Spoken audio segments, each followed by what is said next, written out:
All right, guys. So we have a great one for you guys here. We have Alex Sabio here, a respiratory therapist from SoCal that is also a real estate investor. So, Alex, I know you do a lot of things. So tell us a little bit about yourself. Hey, thanks for having me on. Pretty excited to be here. Yeah, like Brian said, Alex Sabio, live here in Southern California. I'm actually in the healthcare field. Kind of got encouraged because I'm Filipino, so like every other Filipino to get into healthcare, but I kind of had an itch to get into real estate. My grandparents kind of did a little bit of that here in Wow. Southern California. Got into respiratory therapy. She is 22 years now. The old guy 22 at work years? now, You look right? so young, dude. Yeah. Oh, thanks. I don't feel like it. I'm just letting you know. So yeah, like right away in my career, for some reason, like in 2002 when I started, there was a ton of infomercials on. I worked night shift, and I would just like watch them like in patient rooms and stuff. And there was people always talking about real estate. And at that time, much like 2, 3 years ago, everyone else was getting into real estate, and I kind of got that bug. Started investing in real estate, made every single mistake in the book, but really caught my niche about 4 years ago. I got into Airbnbs. And so currently we own 7 short-term rentals. Oh, wow. And we also own a 76 unit hotel. So 76 unit hotel too. Wow. yeah. That's amazing. So before we get into all the Airbnb stuff, because obviously everyone's going to try to find out how did you get the income and all that. So respiratory therapy, let's just start there. How did you, other than being Filipino, go into healthcare, like why respiratory therapy? To be honest, I had a couple uncles that were doing it. Oh, And I was in high school. I didn't know what I wanted to do, right? I had no clue. And I just, it's going to sound really bad. And I hope they don't see this, but I was like, man, if they could do this, I could probably do this too. And then I had an uncle who was in his like mid 20s that was doing it. And at the time when he was doing it, I saw that he was taking up mountain biking. He was doing, I think, snorkeling. And then he was telling me a little bit about what he did. He works NICU, and ironically, I work NICU now too. And he was telling me about all of these things that he did. He was saying, "Yeah, we intubate these babies, we give CureServe." And then he goes, "I work 3 days, and then I'm off 3 days, and I work 3 days, and I'm off 3 days." And that's all I really took from that conversation. 3 days, and then you have 3 whole days off. Because in my mind, that was amazing. You know, Yeah. you only have to work 3 days a week. So that really appealed to me. And going through college, like I said, I didn't know what I wanted to do. And I just said, forget it. I'm just going to go for it.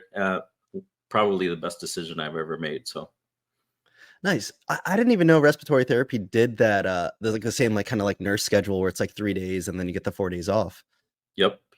312s. So. And then just seeing that your like uncle was able to do so many things on the days off is what also put you on to doing like side hustles and stuff like that. I think what attracted me was the freedom. Mm. And when I saw that he had time off, and I was like, that's really what attracted me. I could have gone into nursing, like all of these other fields, but for some reason, it just seeing someone else and knowing someone else that did something, and I said, you know what, I could probably do that same exact thing. And then when you were at your job and then you're seeing these infomercials about like real estate and all that, like how did you just like jump into it? Yeah, that's a good question. I would have to, it really was like a no fear type of thing, and knowing that it was going to be a good thing. I purchased a home here in Southern California, my primary home, because at the time, once I graduated, we were going to have a baby. My girlfriend, who's my wife now at the time, or was my girlfriend at the time, she's my wife. She was also a respiratory therapist who's actually, she's been retired now for the last 4 years.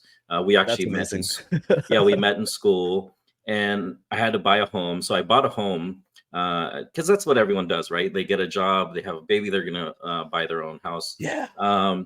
And like a year later, that house here in Southern California went up about $100,000. Oh, dang.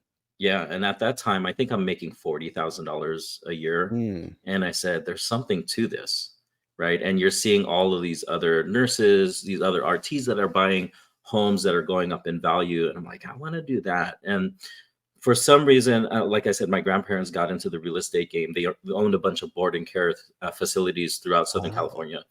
Another Filipino thing to do, right? And so it's weird. There's all of these little points in life that happen, and someone mentions something to you and it just sticks. And it's not like my grandma told me anything like groundbreaking or anything that I didn't know. And she said, and she was the wealthiest person I knew at that time. She was the most successful person because she had all these homes, a good business. She said, you know, I never really made good money until I started investing in real estate, started buying real estate. And that just always stuck with me. And I just always knew that if I did that and just did it for the long term, right? Long-term goals, that I would be okay. So That's awesome. So did you start with like long-term rentals? Like, is that like the gateway drug to what you are in now? yeah. And like your viewers will hear this and be like, what's wrong with this dude? So the first ever investment I got into was a scam, and it was going to be a What? long-term rental. Yeah, I lost $16,000 Oh, my first shoot. ever deal, like 1 month in. And this is 2002. I mean, $16,000 is a lot today. Back then, it was like, oh, that really hurt. Like, imagine if I put it in Amazon stock or something like that. I'd be, Especially so that you said like wealthy. your income was like 40,000 for the year. Right. That's geez. Right. Yeah. So I put that money. It was going to be a duplex in Englewood, Colorado. Flew over there, took a look at it. Turns out that the guy was selling a bunch of duplexes to people, and he didn't own any of the land. But for some reason, like stupid me, I still kept with it. I guess I didn't know any better, and I was like, I already had in my mind. Started doing a lot of research that yes, there's going to be bumps and bruises along the way, and you're going to make mistakes, but if you keep with it, you'll be okay. But it was going to be long-term rentals all the way. And I think a lot of us have this vision where we're going to buy a home and then hopefully it gets paid off and then you live off of it, 30 years from now. And I just wanted to acquire one property like every single year for the next 30 years. That was the initial goal. And, plans always change. And that's what happened with me. And that's the thing, like just to go back to like the whole scam thing, that's what's crazy. Like in 2002, what was I doing? I was in like junior high school and we didn't have like internet yet. So it's like we didn't have the information that you're giving out now with everything that you're doing with like masterminds and everything. So like how did you even hear about that Colorado, but you're in SoCal? Yeah, right.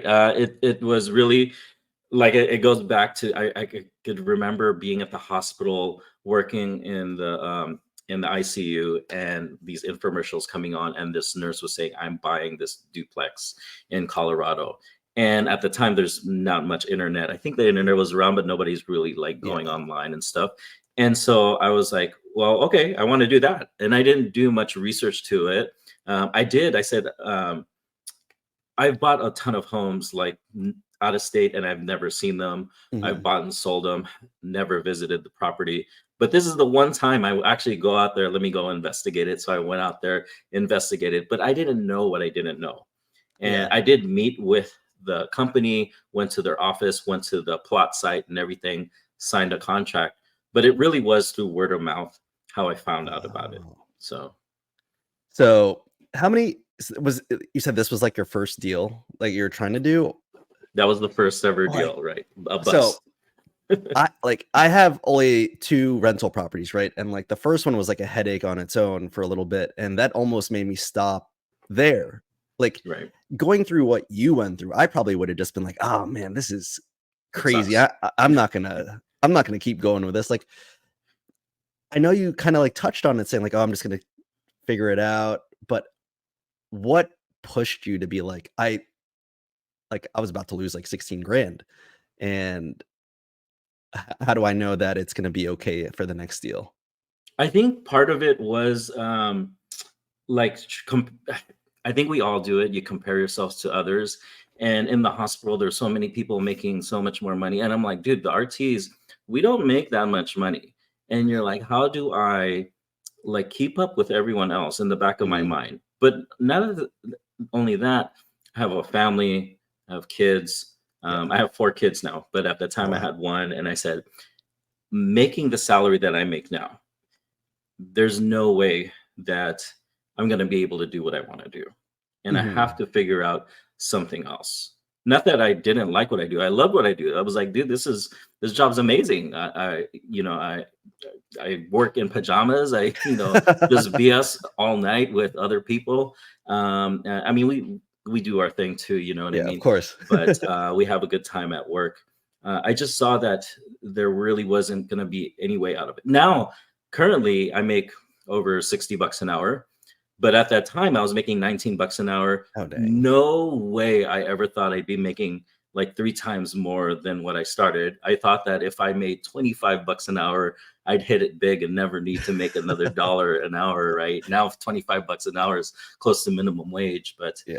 yeah, I just didn't see a way out or improving my situation unless I started having a side hustle or investing in real estate. So.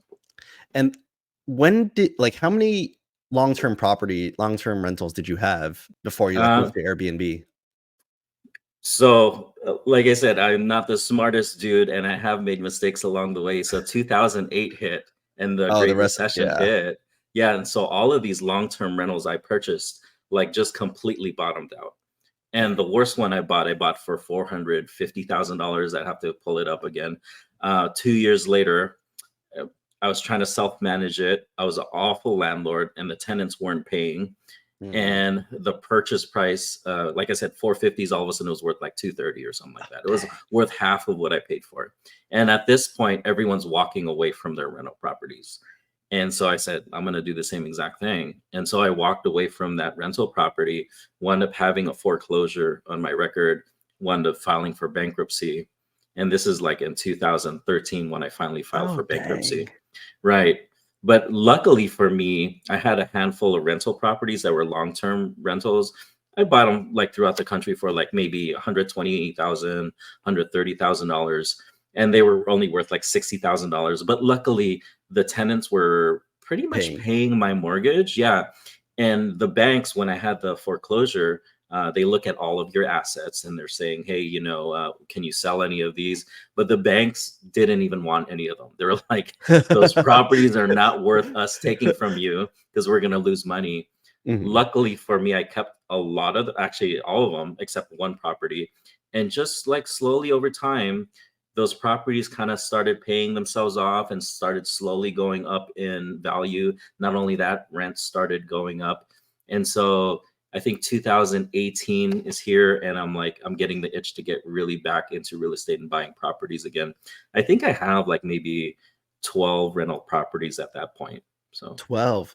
And you said these were like all out of state as well? yeah, but what you find is that long-term rentals, you really don't make money.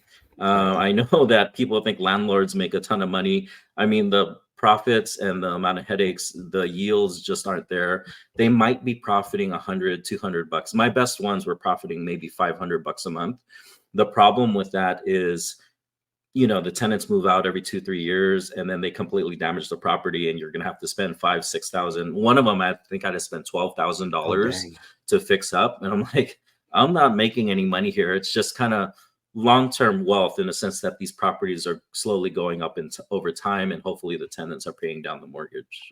Yeah, that's where I'm kind of like at right now. That's why I haven't bought another long-term rental in a while, because like it's only cash flowing me like $200-300, and it's like you said, like the tenants move, and then and mine are out of state too, so I'm all relying on my property manager, like, oh, they really messed up this house, and then Yeah. everything you earn for the year is Gone. Yeah. And like, yeah, there's tax advantages, but not as good as what you're doing. Right.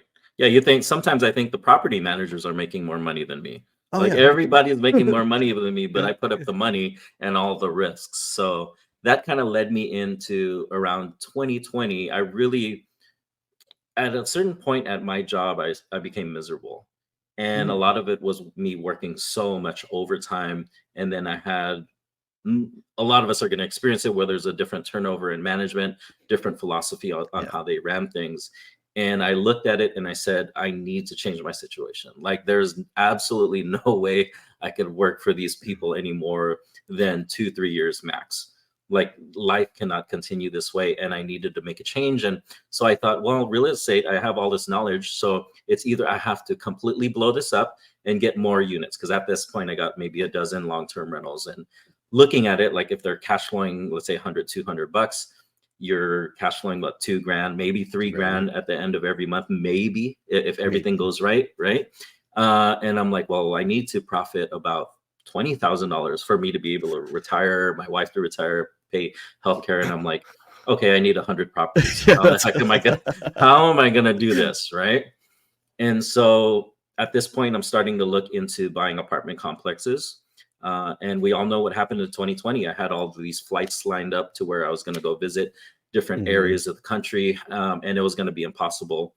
But through that, just networking through a bunch of people, I kind of like, someone dropped this gem on me, and they said, apartments suck. I wouldn't invest in that. I'm making $24,000 a month with 3 Airbnbs. And I'm like, wait, what? Tell me more about this. And that's kind of how I just got into it. So. Yeah, Airbnb just like, what? I don't even remember the year it just came out. I just remembered I was starting to like stay in like random houses because like my friends were like, oh, let's check out this place. And I was like, why would someone let me live in their house for like 7 days? But now, like looking back at it, it's freaking genius. Brilliant. And then so when you met this friend, like going back to the first like scam kind of thing, like why wouldn't you think like $24K in a month? How is that not a scam? What is he trying to sell me here? Yeah. Like, well, we have a lot more research. Yeah, we have a lot more research now, right? Internet is happening, and during COVID, everyone's going on Zoom. Oh yeah. And I am hosting real estate meetups at that time because I had some long-term rental knowledge that people wanted to talk long-term rental with me. And if you get into apartment syndications, which is what I was trying to get into, you're just networking with as many people as possible. And at that point, I was just on network mode. And if I were to give anyone any advice, if you don't know what to do and you want to create a side hustle, just start meeting people. And then you'll hear all of these stories like, you're doing what? Like, and it's kind of goes back to where my uncle, like he was a respiratory therapist. And I'm like, oh, that sounds really cool. Maybe let me look into that. And so at a certain point, we just start interviewing as many people regarding Airbnbs or short-term rentals as possible. And I'm like, whoa, there's something to this. And finally, when you look at the numbers, you're like, okay, it makes sense. Because I wound up researching a market, finding the market that I wanted to get into. And I actually booked an Airbnb and stayed out there because I was going to start looking at homes in the area. And at that time, it was actually July, almost exactly 4 years ago. I'm looking around and the place is completely packed. I think I'm paying $300 a night for a 2-bedroom Airbnb. And I'm like, well, there's nicer Airbnbs within my budget that are 4 bedrooms. Like there's no reason why people can't pay $400 or $500 a night, which is exactly what happened. So I purchased my first one and I was averaging like $400 or $500 a night. It's like blowing my mind because like your stories are so like, I just went for it. It's so awesome that that you do that. Like, and is that because like how I guess like burnt out you were from your job? Is like you're just like I gotcha. You have to have some. I always tell people like you have to want to change. Like you have to have that desperation. And I see people at work that want to do exactly what I want to do. I work for Kaiser. I probably shouldn't say that, but they pay us great money, right? They pay us great benefits. They treat us really nice. Workloads are really manageable, and so you're comfortable. And so you don't have this, I need to change my situation. No, right? Yeah, I get And that. so you have to put something in your mind like, my kids are about to go to college. How am I going to pay this? Like you have to have some burning desire to change your situation. And that's really what it was for me. Yeah, that's amazing because like I hear that from a lot of people that I know in California too. They work for the same hospital system, I guess, and they say that they're getting paid so good that they're almost too comfortable of where they're at, but at the same time, it's I guess like you could be happy with the paycheck, but it doesn't really push the needle further for you. Like you still have to work 30 years to get to where you want to be.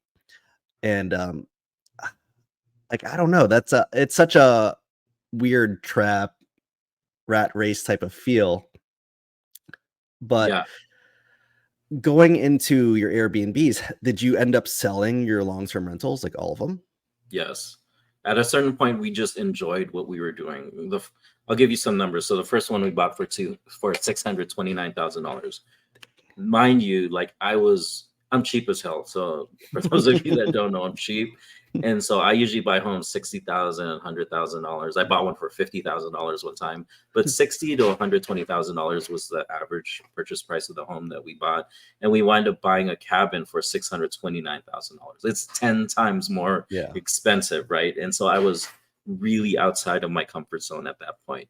But that property starts cash flowing us $5,000 a month, and it gave us so much tax breaks where I paid zero in federal income taxes. Wow. And so at that point, we're like, well, if this property is cash flowing $5,000 a month, I have this amount of equity in each one of my homes.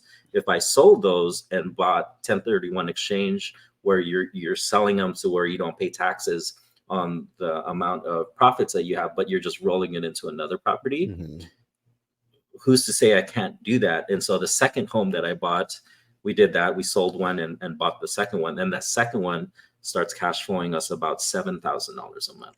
Jeez. So you can see how fast you get to financial freedom.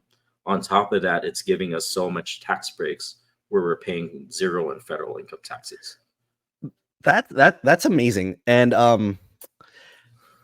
how did you get comfortable with being uncomfortable to do that, to jump to be like, these $100,000 houses ain't it? I'm gonna choose the $600,000 one. Oh, it wasn't that difficult. I mean, like initially, yes, the fright was there, but I'm gonna let you know.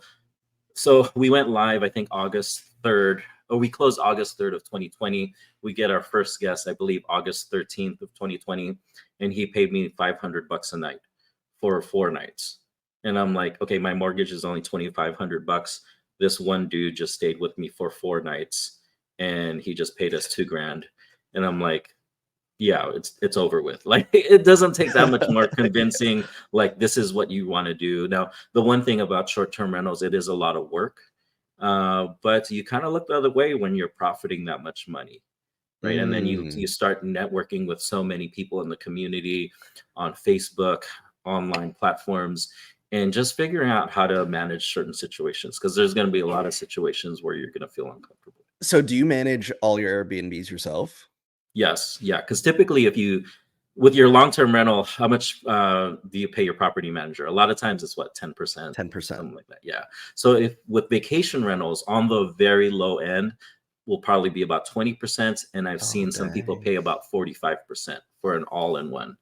And so when you do that calculation, you're like, yeah, I'm not going to profit if someone's taking 45% of my profit. And come to find out, there's a lot of automation software out there that'll help you do a lot of these things. Looking back at this, maybe 3-4 years before I did this, there was never a Ring doorbell or a Ring floodlight. And so now I have security systems that I could look on my phone and I could like peek in right now. I have smart locks where I could just input a door code and let anyone in. If it was 3-4 years ago, to be honest with you, I probably wouldn't have done it. I just wasn't at that comfort level. So. Oh, geez. And so since you say you're also still working as a respiratory therapist, are you working full time? I am. Yeah. How are you doing this, man? Well, remember, so my wife was able to retire from her W-2 job. So she stays at home to manage the business.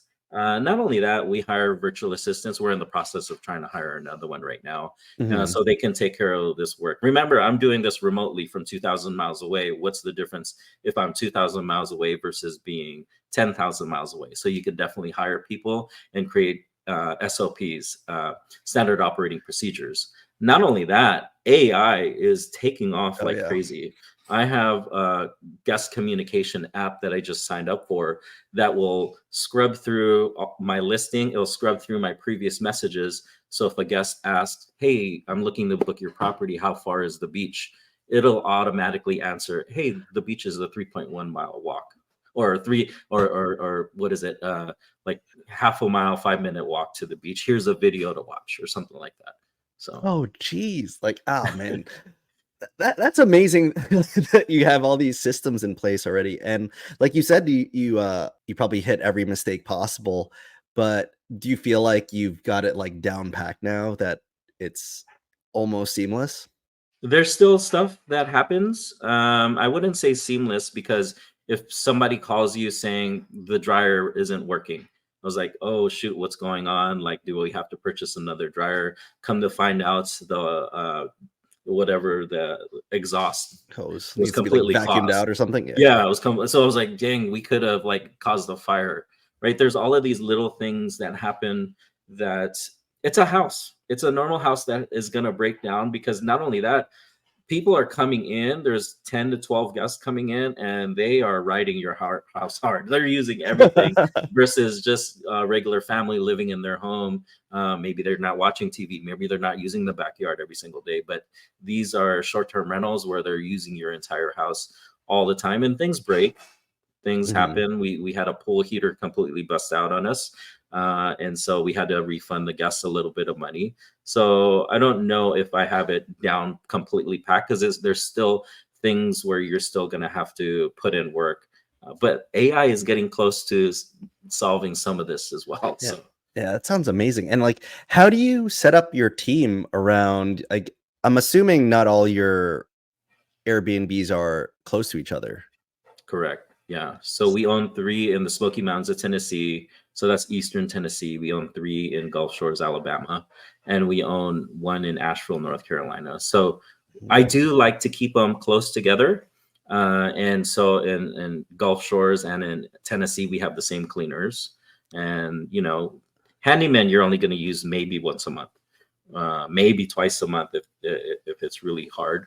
But your cleaners, there's all of these automation tools. They get my calendar and they know when to go. And then they know exactly when a guest is coming. So I don't need to tell them that, hey, you need to go Ah, clean this property on July 15th because the guest is leaving. They already know. And so they are putting the property back to perfect or as close as they that's can every single time. And they'll just let me know, hey, Alex, you're running out of coffee. Can you send us over some? Okay, I got you. Let me Instacart some over there. how did you hire them? Did you like go out there and meet the companies or Zoom call? Like, how did you find out that these cleaners were going to be good? Because I heard like Airbnb is all like lives and dies off like Yeah. cleaners. It's going back to my previous answers, all networking and referrals at that point. I Oh, at a certain point, I just started adding so much value to other people, and they were like, "Hey, if you ever need help, just let me know."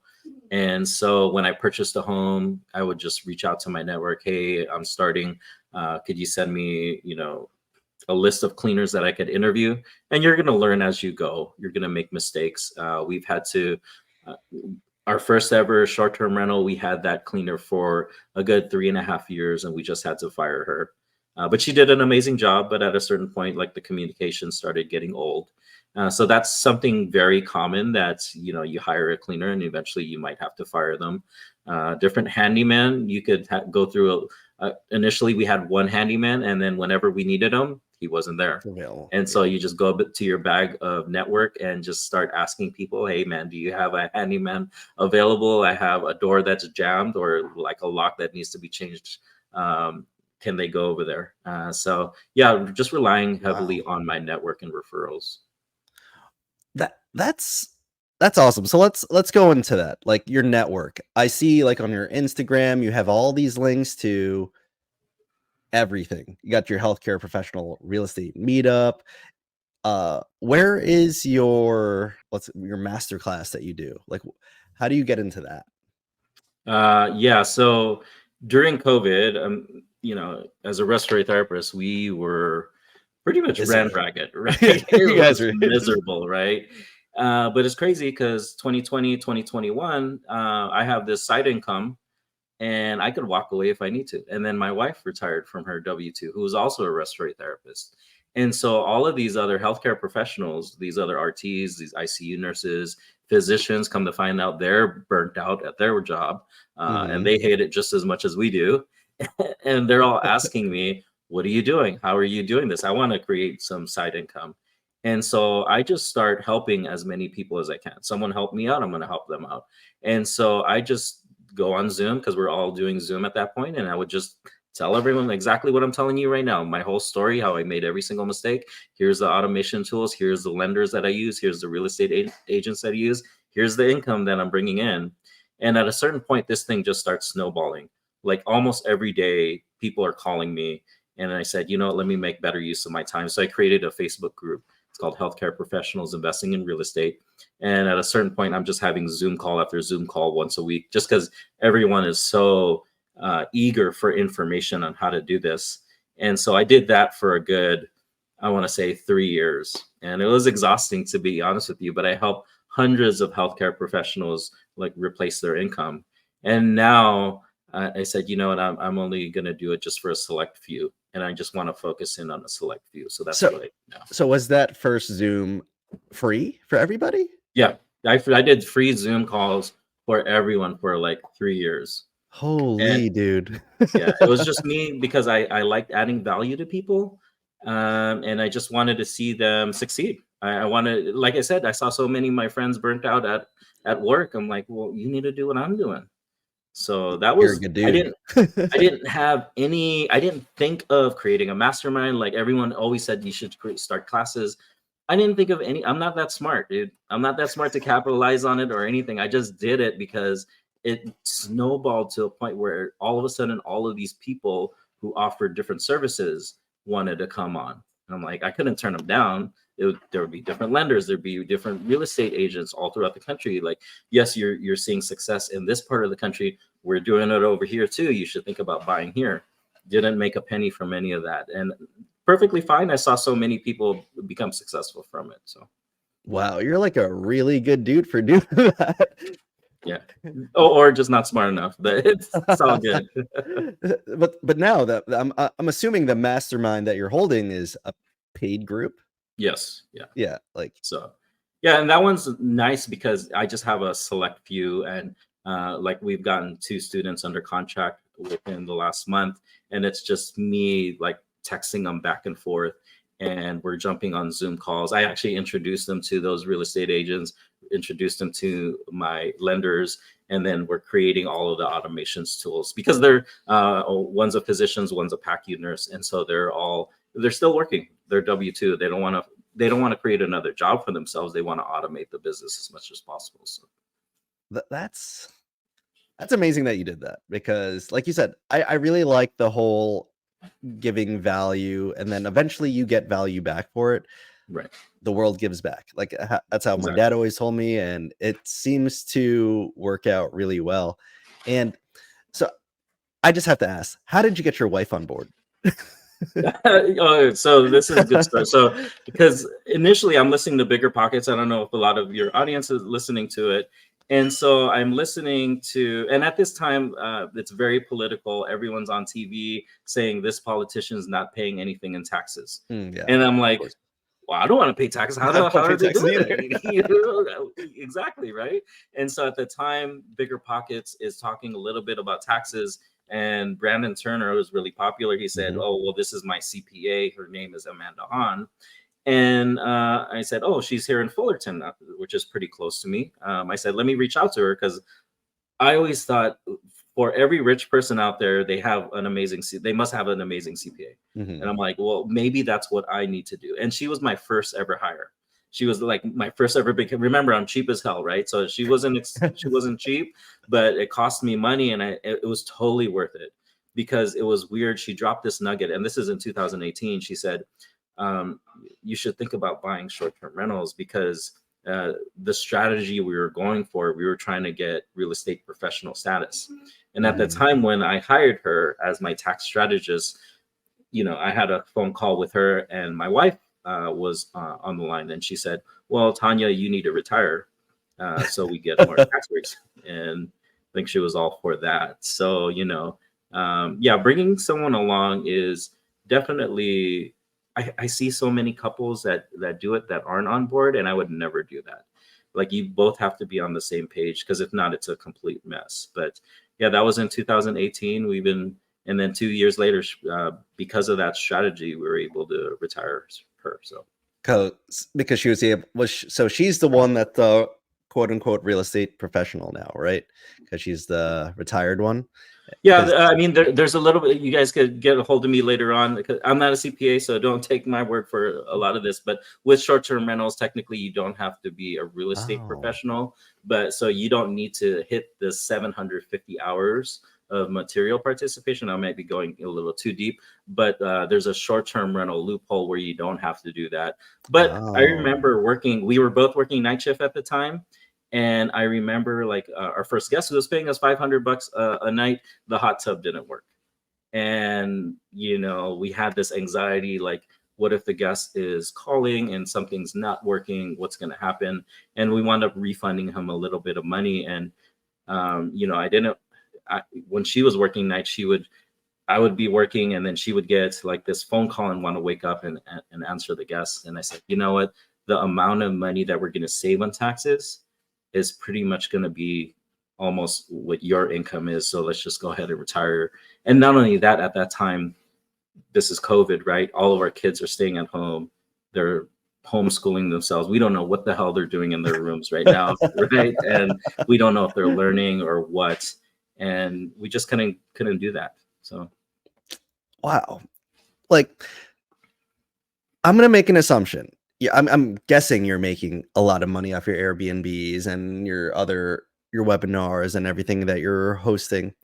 Why are you still working? Is it just health insurance? Like, is that yeah, it? I'm cheap as hell, right?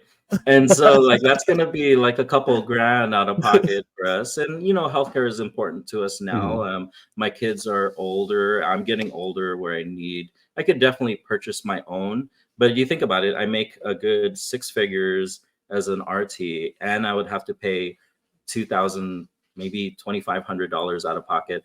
That's a good 10 grand right there, easy, That's right? true.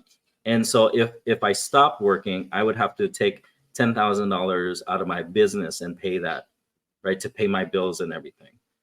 And I don't want to do that, right? And right now the business is definitely it's doing okay. I think if I needed to spend more time on it, I might consider it. And like I said, I still enjoy what I do. Mhm. So and we did change bosses, and I actually really like my bosses right now.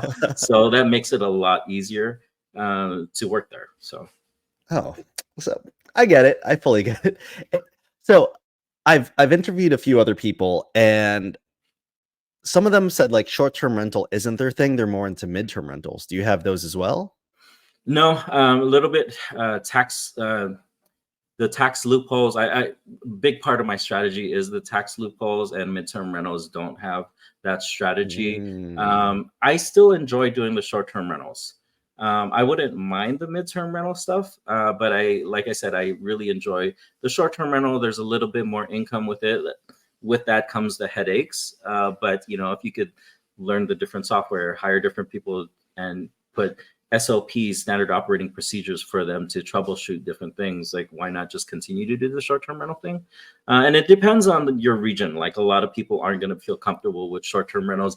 Like my short-term rentals are 2,000 miles away, and most people want their short-term rentals in their backyard or within driving distance. I can't do that. So I wouldn't mind that. I mean, I live close to all of these hospitals here in Southern Hospitals, yeah. California. Yeah, but definitely travel nurses have come down. Like they're not being as utilized. Yeah, I mean, I wouldn't mind doing it. It's just the timing and that strategy was more for short-term rentals. So And for short-term rentals, like I always read all these articles saying like it's oversaturated and all that. How do you like what would you say towards that to anyone like me that wants to get into it, but it's like I'm scared. So it's like, what would yeah, you do to convince there's or a say? lot of truth to that. There's definitely a lot of truth to that. But what I can tell you, you just have to stand out. And I think 4 years ago when Mm. I got into it, I could have purchased any short-term rental and it would have cash flowed like crazy. Nowadays, the reason why people look for a mentor is because they want to get into the short-term rental game, but we have to run the numbers right. And running the numbers correctly is very difficult. And so we have to compete. We have to look at the competition. I mean, people, they're giving you the answers. Like you can easily go on Airbnb and type in, I don't know, Los Angeles, California. Maybe that's a bad example. Like let's say Scottsdale, Arizona, and just look at the properties that are making the most amount of money. And so Mhm. what are their design elements? What do they have in their properties? Do they have a pool? Do they have a pickleball court? What's the design look like? Is it boho style? Is it more modern? So then all you have to do is in these like heavily saturated markets, it's just copy and paste, baby. It's Burger King method. You know, we're copying McDonald's. And so you're just gonna go over there and just copy what they're doing, or maybe do it a little bit better. Maybe add that hot tub. Like you're doing you're Mm. putting every single thing that they're doing and you're adding a hot tub. Now, Scottsdale is gonna cost you a lot of money. Like you're talking a 4-bedroom home with all of those amenities to compete, it's gonna be well over $1 million. Most of us aren't gonna have that. But Yeah. you could apply those same principles throughout the country where homes could be $400,000, $500,000. So to stand out, I like that, the copy and paste method. I think that's great. And do you, when you're looking for places to choose from, like the locations, are like, do you try to be like the first mover anywhere? Have you ever tried doing that? Or you're just like seeing what's up and coming and you're just like, that's it. That's the place I want to do. Dude, I wish I was that smart. I copy and paste, man.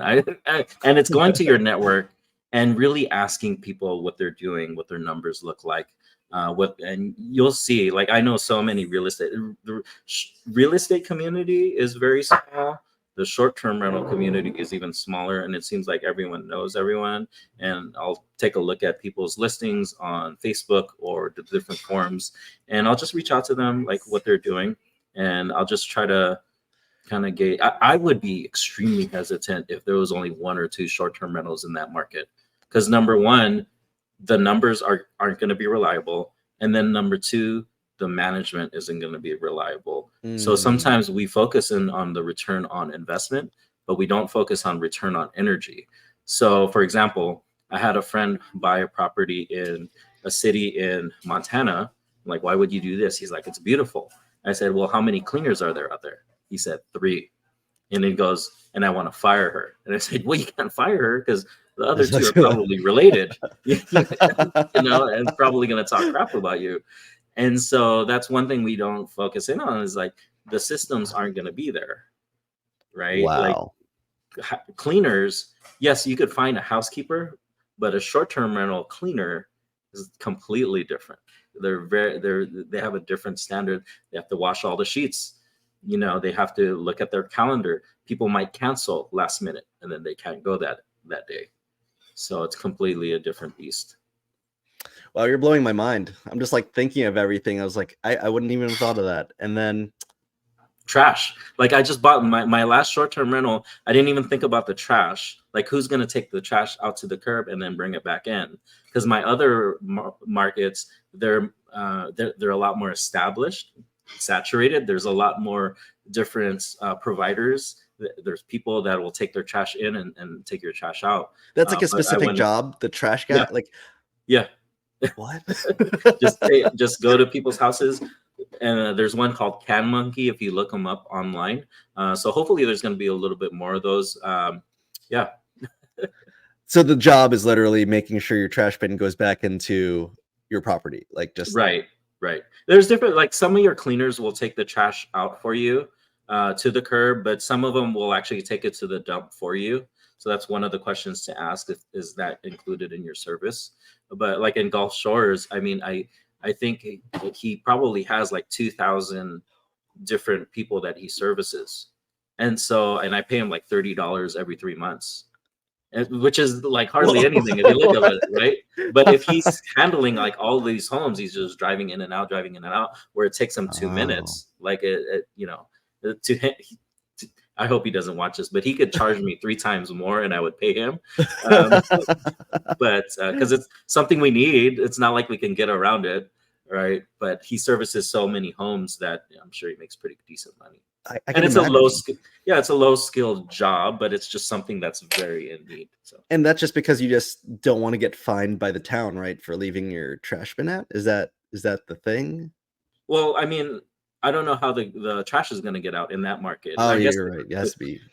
yeah, I guess the cleaners could take it with them and then they throw it in their trash can, or they take a ride to the dump and throw it away. But that's just more work for them. And I'm trying to make it as easy as possible. And the thing is, like it's summertime, so it's really busy. So the trash comes twice a week. Oh, And so they come, they come the night before, they put it to the curb in the morning. And then later that night, they'll come back and put it back in. And that's twice a week. So they're really going to my property like 4 times oh, wow. a week. Yeah. So like numbers, right? So doing numbers for a long-term rental, for me, I thought it was pretty easy. Just Fairly easy. Yeah. but for short-term rentals, like what do you really like? Obviously, mortgage, principal, interest, taxes, and then I don't even know where to start. It's way more of an art than it is a science. What I could tell you is, for example, I own a property in a community where they're all short-term rentals, and we have a Facebook group. We chat and text each other all the time, and a lot of us have the same exact floor plan, 4-bedroom with an indoor pool, and our revenues are different, right? Like one person is generating $110,000, one person is generating $150,000, but it all has to do with do you have the best pictures? Do you have the best design? Is your customer service good? Because if you have crappy reviews, you're probably not going to get the most nightly rate.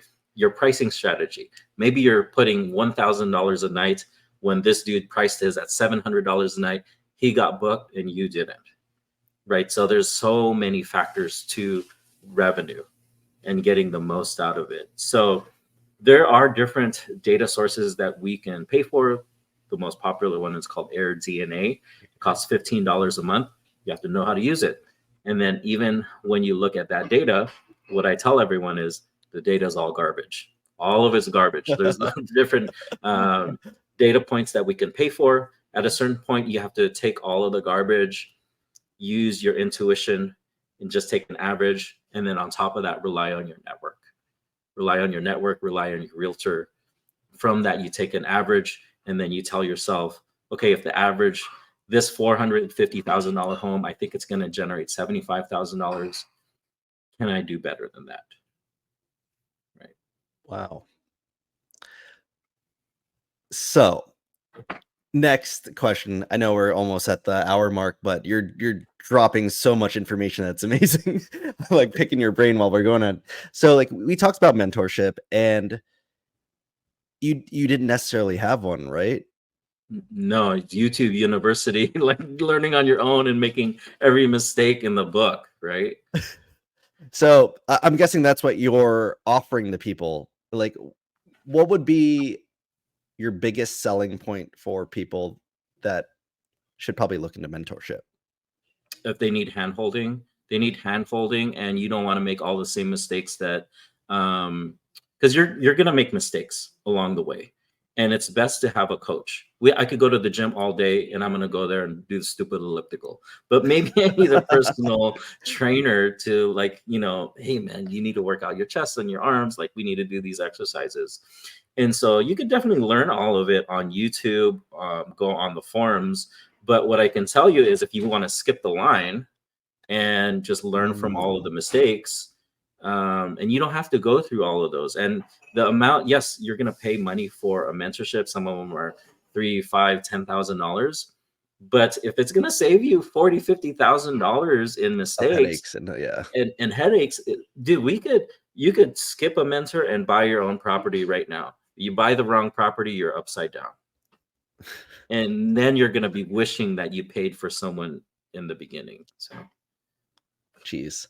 And going back to saying, you were saying the short-term rental community is so small and maybe tight-knit.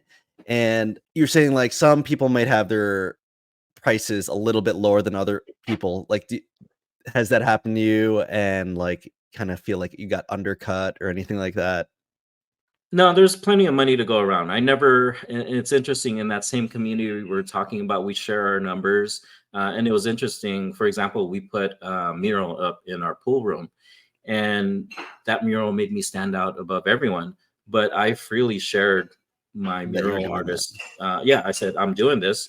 Here's his phone number if you guys want to do it. And then they all did the same damn thing.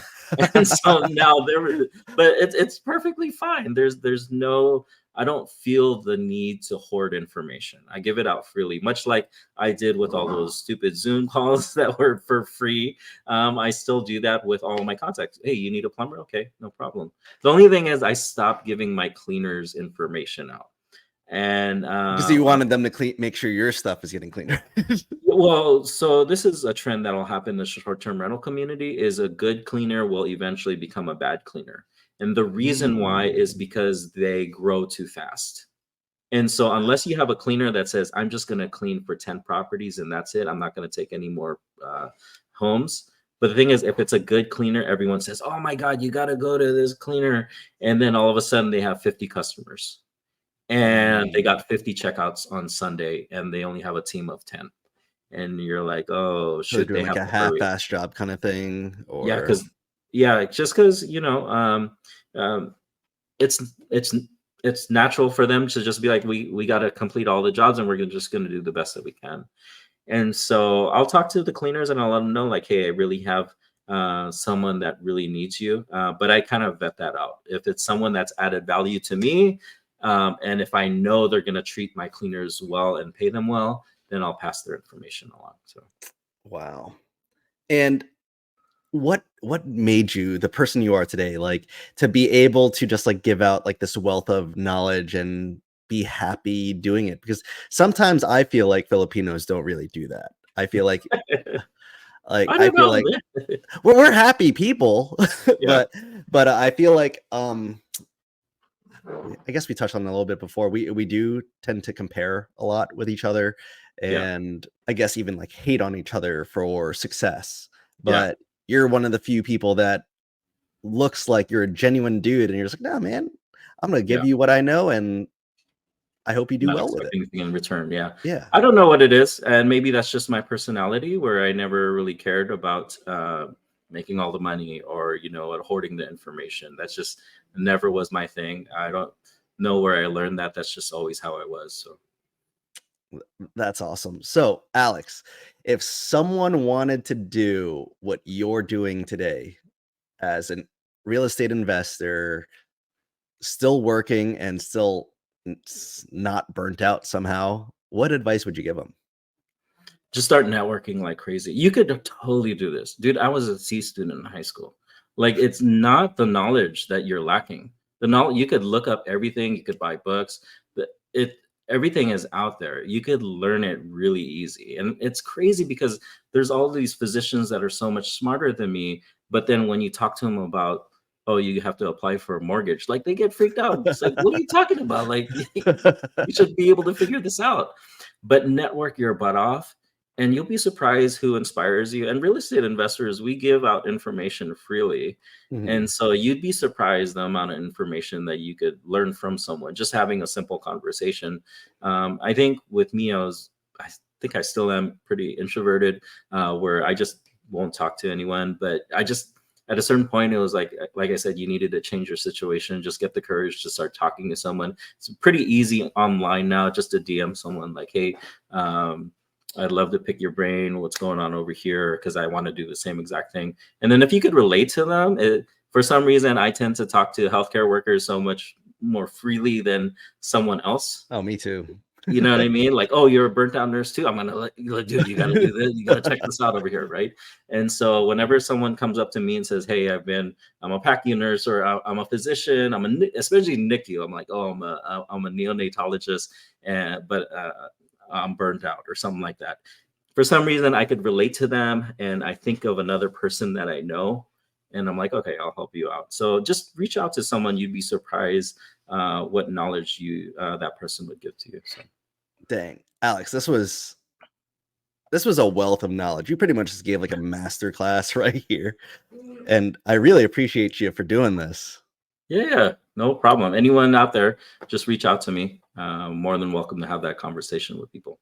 And that is true. Like I DM'd him a while back, and you messaged back pretty quickly. Like, yeah, let me know the questions, and I'm definitely going to be messaging you because I feel like I need to do some sort of short-term rental, at least one, to figure this out.